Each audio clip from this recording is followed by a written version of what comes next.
मुख्यमंत्री माझी लाडकी बहीण योजनेत काही महत्त्वाचे मोठे बदल करण्यात आले आहेत। आदिती तटकरेंनी सभागृहात योजनेबाबतची माहिती दिली आहे।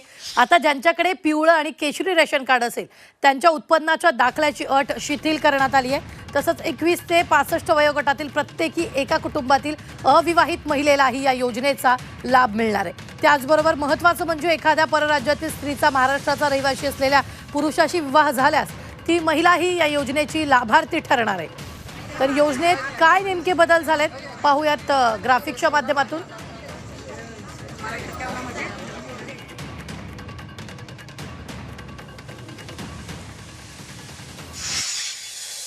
आपण यावेळी पाहतोय 21 ऑगस्ट पर्यंत महिलांना अर्ज करता येणार।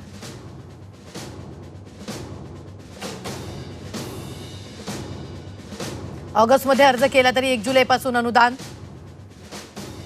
आदिवासी प्रमाणपत्राची अट शिथिल। 15 वर्षापूर्वीचे रेशन कार्ड, मतदान ओळखपत्र, शाळा सोडल्याचा दाखला, जन्म दाखला यापैकी एक। 5 एकर शेतीची अट वगळली। 21 ते 65 वयोगटातील प्रत्येकी एका कुटुंबातील अविवाहित महिलेला योजनेचा लाभ। परराज्यातील स्त्रीचा महाराष्ट्रातील पुरुषाशी विवाह झाल्यास त्या महिलेला योजनेचा लाभ। पिवळा आणि केशरी रेशन कार्ड धारकांना योजनेत खास सूट।